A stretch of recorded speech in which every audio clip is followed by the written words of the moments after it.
We have 3 weeks to go, 3 games left in the regular season for the Houston Texans, and they've already clinched the division.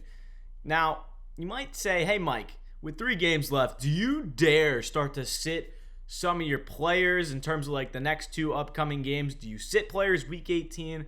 And what I have to say to that is I don't think you should sit players. I know we have people on the injury report like Joe Mixon. You don't want to see your stars play through injuries. But this is the time to get hot, right? You saw what your defense was able to do off of a bye week. 3 interception day off of Tua. Beautiful, right? But you want to continue that momentum. You don't want to stall that momentum by playing your team in the first half and then letting them sit in the second half. You need them to play through these games, and that's what I'm going to get to with the Chiefs preview, as well as talking about the rest of the regular season. So we're going to preview the Chiefs game first, and then I'm going to explain to you why it's so important the Texans figure it out over these next 3 games. So first things first, let's talk about the history between these 2 teams. We don't like the Chiefs as Texans fans, as far as the people that I've talked to already, especially on social media.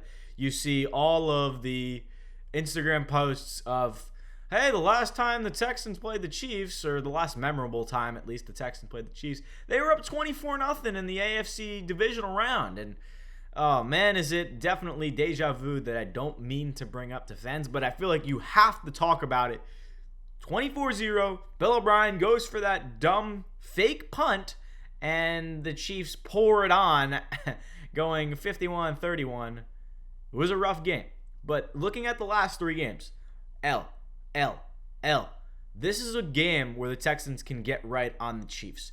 And talking about the next 2 games, both of these next 2 teams, Ravens, Chiefs, Chiefs, Ravens. We play the Chiefs, then we go to the Ravens next Wednesday on Christmas. So this is where it gets big.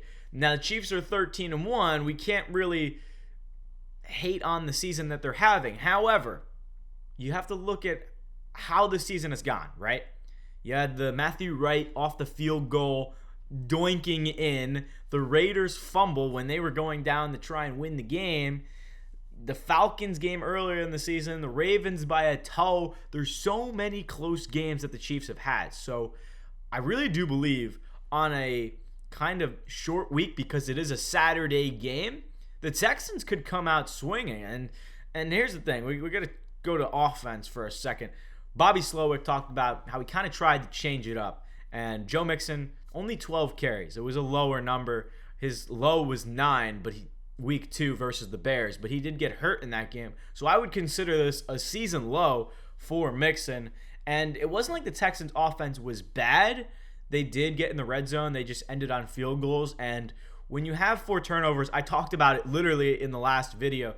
You don't want to have 4 turnovers for your defense and then only score 20 points. I feel like that's definitely not what you want to see from the offense's part. But granted, they were able to score, especially in the second half. Texans have not been able to score second half touchdowns this season, so it's definitely good to see that.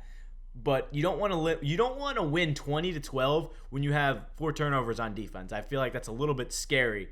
However, if your defense is able to do that, obviously we're not expecting them to do that every single week, but if they can get it 1 to 2 turnovers, hold teams to under 20 points a game, this team could go far in the playoffs. And when you have 2 important games towards the end of the season against teams that you will most likely see in the postseason, if you go on a winning streak and win the wild card round, go to the divisional, you'll probably see either the Chiefs or the Ravens in these next 2 games. But I feel like the offense needs to do a little bit of a better job in terms of scoring consistently, right? They tried to change it up with their game plan last week. It was definitely, we see it because they played the Jags, they went on a bye, and we need to see more connection. And it's tough for Stroud because the offensive line transitioned perfectly. Offensive line has been hurt a lot this season. The Texans are one of the most sacked teams in football, right up there with Caleb Williams. And it's tough for Stroud. Had a great rookie year. Then everyone hypes up the Texans after they win their playoff game with a rookie quarterback and rookie head coach. And then all of a sudden, they have a sophomore slump. They haven't been terrible, but they haven't meet the expectations of what this team was supposed to be. And now there have been injuries. Jalen Pitre, a huge knock. Stephon Diggs, definitely not a good thing that he is out for the season. You definitely want those kinds of players in your rotation and be able to help out on offense and defense. But in terms of what does this team need to do to make the postseason, I guess we'll in terms of me getting ahead of myself, there are a lot of injuries for this game to talk about. I'll just put them on the screen. And I did mention Joe Mixon at the start. He is on the list of injuries. It was said to be rest, but he did go down in the Miami game. Besides the point, Cade Stover's out. Lorenzo Fatukasi is out. John Mechie is out. That's a receiver that we kind of need. And looking at the Texans decided, hey, we're going to get Irv Smith off the waiver wire because why not? Dalton Schultz needs somebody to pair up with, and I don't disagree. I think it's a good idea, good pickup. So Irv Smith, definitely a decent pickup, good addition to the team. In terms of my prediction for this Chiefs-Texans game, looking at a preview, I already mentioned I believe this team can catch the Chiefs on a bad week. Mahomes has that ankle sprain he's dealing with. You have the Chiefs tackle, DJ Humphries is not playing. Jawan Taylor's also on the injury report. But I'll be honest, I'd rather him play because of how many times he draws penalties with the false starting and the holding.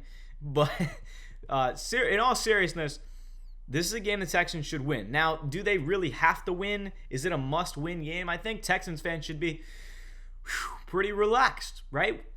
9-5, you just clinched the division. You're doing well. But the reason I say you don't want to take your foot off the gas just yet is because right after a bye week, when you beat the Dolphins and have a good day defensively, you want to continue that momentum with not only the defense, but hopefully transition it to the offensive style because it hasn't been the best. And that kind of will go to my last talking point of what I think the Texans should win by a field goal. The way the Chiefs have been so lucky this season, and I don't want to say lucky because they've had good games. They've had great plays with the blocked field goal and things of that nature. But with Mahomes' ankle sprain, we obviously know he's going to play through it. And we saw him do it last year in the playoffs when he had that ankle sprain. Almost looked like he got better because of it. But crazy, crazy stuff. The Chiefs are a different breed of a team to where they might have an underwhelming regular season and then just go off in the postseason. And that's what I'm hoping from the Texans this year. Also, looking at sophomore quarterbacks, they've had a history of going to Super Bowls. Now, in terms of this game, again, field goal game. Chiefs, you're going to see them in the postseason. Ravens, you're going to see them in the postseason. Those are two games I want to see the starters out there for the whole time. And if there is a possibility where the Texans can't move up at all week 18 and we do rest our starters, I'm going to be a little bit annoyed because the last thing I want to see, and I know some players need rest, 100%. I love the idea of resting certain players. But when your offense is not performing to a playoff-like standard, and I think I'm not giving them enough credit for what they've been able to go through this season, Stroud and the offensive line troubles. But what I'm getting to is this is actually a positive thing that they've had this kind of roller coaster of a season. And now after the bye week, you beat the Dolphins. Not the best offensive week, but a great, again, I'm going to keep saying it, great defensive week. You're trending upwards. You're going good directions. And that's what you want to see through the last 3 weeks of the regular season is this team progressively improve, especially on offense. The offense has been probably the worst. And again, it's comparing it to last season. It's looking at it from a perspective of we can't have this in the playoffs. And if you think you're going to score 20 points and play a team like the Buffalo Bills or the Baltimore Ravens and sneak out an early victory, you got another thing coming. However, the Texans defense will be able to hold this team together, and that is the reason they could potentially go on a run to maybe, I'm not going to say it, but Super Bowl run. I just said it, but winning that. Anyway, talked about it in former videos, but the biggest thing I would ask you guys is what do you think is a successful season for the Texans?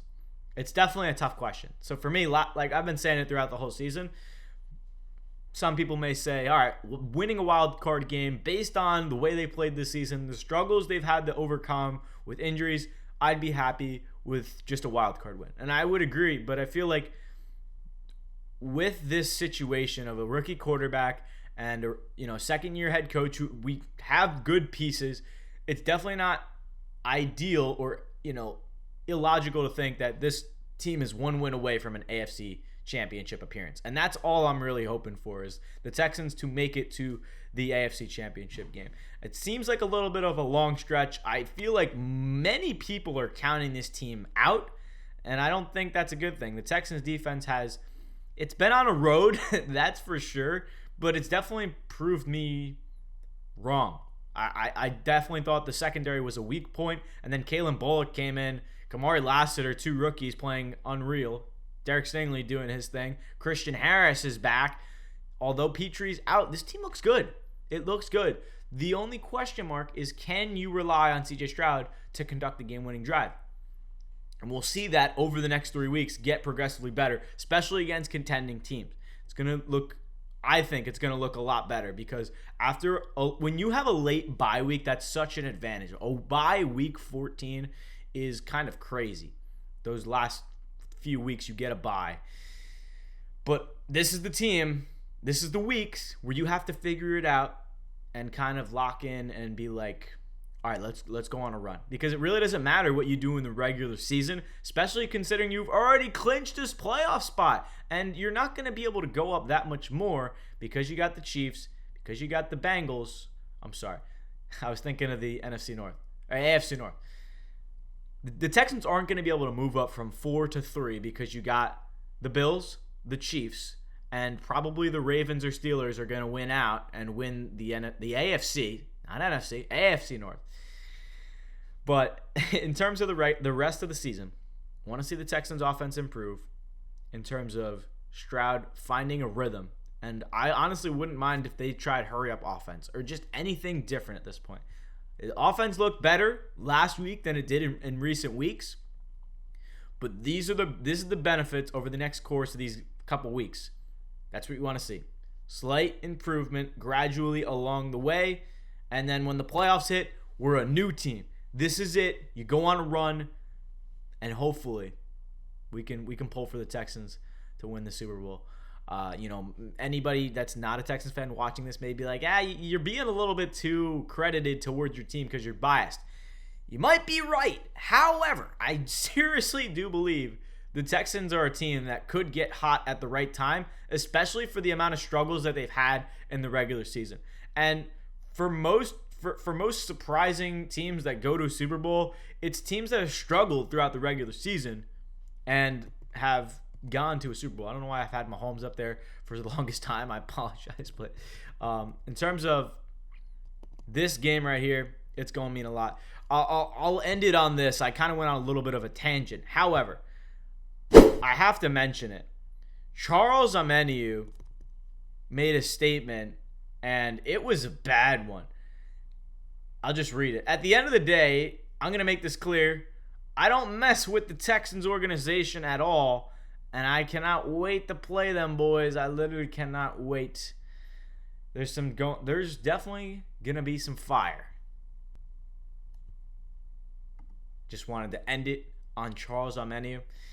Former Texan, talking a lot of shade for his former team. Not looking good. But we're going to have some future videos. Ravens game next Wednesday on Christmas. Going to be a blast. So until then, thank you guys so much for watching. Give a happy holidays. Everyone enjoy the holiday. Thank you for watching, and we'll catch you in the next video.